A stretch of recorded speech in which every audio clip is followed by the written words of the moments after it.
Hey everyone, I hope you enjoyed that intro. I think I'm going to start moving towards something new for these YouTube videos where I combine two of my favorite outlets for creativity, both music and photography and videography, and just kind of see where that takes me. For a lot of these videos, I'm just going to be recording a guitar part that's improvised for each video and using that throughout the video. I think in the whole grand scheme of things, I want this YouTube channel to help you guys foster your own creative path, and the best way that I can do that is to share my own creative path with you.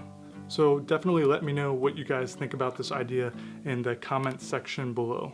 So for this video, we're going to be talking about the Canon EOS R, which I have right here, and whether or not this camera is worth buying in 2021. So for those of you who may not want to watch the whole video, the short answer is yes. I think for the majority of photographers out there, mainly including semi-professionals and enthusiasts and even hobbyists, I think that this camera is definitely worth checking out in 2021, but that does come with some caveats. So first off, I want to start with price, and it's really gonna be the price that determines whether or not you should pick this up.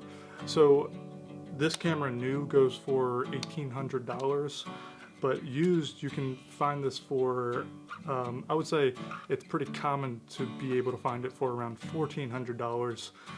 That being said, I am confident if you are patient enough that you can find it for under $1,400, especially since people are looking to upgrade for the upgrade to the R6 and the R5. Now, when you are searching for this camera used, you want to make sure that you find a camera that is around, I would say, 50,000 shutter actuations and below. The average shutter life expectancy for the Canon EOS R is about 200,000 shutter actuations. So I think that if you can find one under 50,000, that's still going to give you a pretty long life for the camera. And realistically, that shouldn't be hard to do because this camera only shoots up to 5 frames per second when you're in continuous autofocus. So you're not going to have, anyone who's owned this camera, you're not going to be using it to kind of like spray and pray during your sessions or when you're using the camera. So it shouldn't be too hard to find one under 50,000. If you guys are enjoying this content so far, help me out by liking this video and subscribing. I probably wouldn't recommend this new for $1,800 because I know personally that I could find one used, and also I think that the R6 isn't that much more, and the upgrades would be worth it coming from an $1,800 price point. But if you can find this used for a good price, it's going to be an awesome value because you're getting a lot of professional features for a really, really great price. But if you can find this for a good price, then it's going to be a really great value because you're getting a lot of professional features in this camera. So number one, you're going to be able to put that money that you didn't spend on expensive R6 or R5, and you're going to be able to put that towards glass. Whether that's EF glass or RF glass is kind of up to you. Personally, I went with the RF glass because I like the fact that the RF lenses communicate with the new mirrorless bodies in a way that will help you enhance autofocus speed and also the image stabilization. But I think for a lot of photographers out there, the EF glass is definitely going to be a better value. So you'll just have to buy the adapter that Canon sells. Okay, so up next would be the awesome camera build. The camera body is made out of magnesium alloy, so it's going to be a little bit heavier, but I like that. I like the fact that when I pick up this camera, I feel really confident that I can take it out into harsh weather conditions without worrying about it too much. That being said, you should have a weather sealed or a weather resistant lens to go along with that. So to get that complete weather sealing experience, you will have to invest in the L series RF lenses. If you are moving from a DSLR to a mirrorless camera, you are definitely going to appreciate the size difference and the weight difference. The lenses like the 24 to 105 and the 15 to 35 are going to be lighter and smaller compared to the same lenses in the EF lineup. Another thing I'm starting to appreciate more and more as I use the R6 camera is that I really like the sensor in the Canon EOS R. I don't know exactly what it is, whether it is the extra 10 megapixels in this sensor or the way that it reads the color luminance, but I really like how the pictures look, and the color is way easier to work with than on the Canon EOS R6 when you're working with RAW files. So with the Canon EOS R RAW files, I'm finding that I really don't need to tweak a lot to make it look nice, but that's not exactly the same story with the R6. Also, in terms of dynamic range, this sensor is going to be sufficient enough for the majority of photographers out there. While it's not as good as the R6 and the R5, it is a big step up when compared to the EOS RP, which is Canon's entry-level full-frame camera.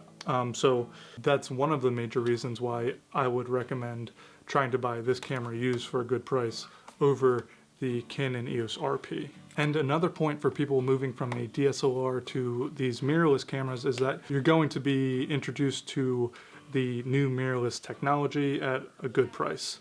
So you're going to get things like really accurate eye autofocus, an awesome touchscreen, which I know that some of the newer DSLR cameras have that already. You'll be able to see your exposure on the screen and in the EVF, which is something I actually take for granted now, and I'd be curious to actually use a DSLR again and see what that experience is like, since I've been using mirrorless for quite a while now. You'll also be able to charge your camera through a USB-C cord and transfer files through that as well. And obviously you'll be able to wirelessly transfer your images and your videos to your computer or your phone. So real quick, I want to touch on the LCD panel and the EVF. So the quality of the LCD on the back is actually, I believe it's better than the one on the R6. So if you're trying to review your photos or your video, you're going to get a really nice clear screen to look at on the back. And another great thing is that the EVF resolution is also the same as on the R6. While the refresh rate is not as fast, it's still a really nice EVF to look through. So on the back here, you will get access to that touch bar, which a lot of people don't use, but personally I've found it kind of nice to have that. I think it's cool that Canon tried out that technology, and even though it wasn't working for the majority of people, I know there are still a lot of people that like to utilize that, and you can customize it for a bunch of different functions. So it's just one more way to kind of make this camera your own. Okay, so one final note on the Canon EOS R. If you are looking to acquire this camera, I think that you are going to get a lot of great video features for a great price. So even though it has a crop when you're shooting 4K, and it doesn't have 4K 60, and you can only shoot slow motion in 720p, you're still going to be able to create a lot of awesome video content, and the majority of people don't need those features anyways. They're just kind of nice to have.